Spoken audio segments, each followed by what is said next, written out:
A Beginner's Guide to Liberty, edited by Dr. Richard Wellings.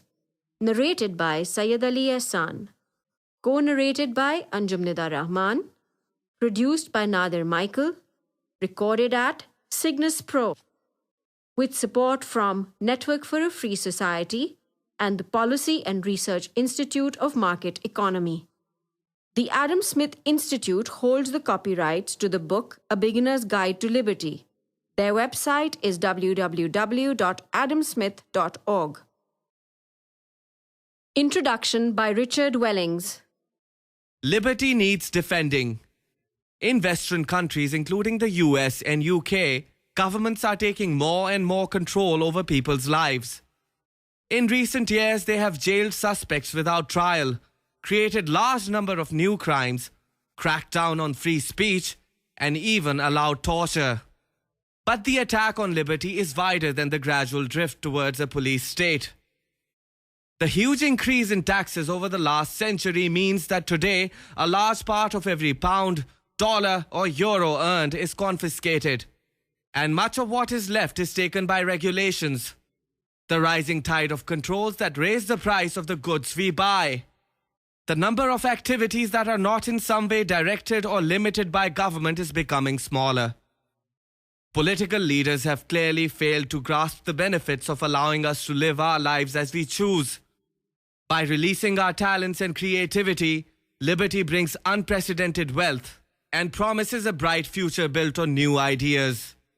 It also gives us protection from the abuses that have come too often from the overpowerful states. Yet the ignorance of our politicians is not unique. Universities may be teaching more students than ever before, but they rarely school them in liberty. Education is in fact dominated by ideas which promote an even bigger role for the government. A Beginner's Guide to Liberty is a small step towards correcting this bias. It is designed for educated people taking a first look at the arguments for liberty. While some general knowledge of economic and political issues is assumed, technical language has been avoided as far as possible. Each chapter looks at a key aspect of liberty and finishes with a short list of further reading for those interested in finding out more. The guide begins by explaining the meaning of liberty and why the concept is so important. It goes on to look at how markets work, free trade, taxes, and government spending and property rights. These essays set out the benefits of liberty with great clarity and explain why actions that restrict liberty have such a negative impact. Later chapters on why government fails, bans, welfare, and banking build on this theme with their sharp focus on the harmful effect of state intervention. The collection ends by looking at the proper role of government. The final chapter concludes that the sphere of politics should be strictly limited. Indeed, the book as a whole sends a clear message that present-day governments do far too much. This implies that we do not live in truly free societies, even in the West. Indeed, many aspects of our lives are tightly controlled, whether we realize it or not.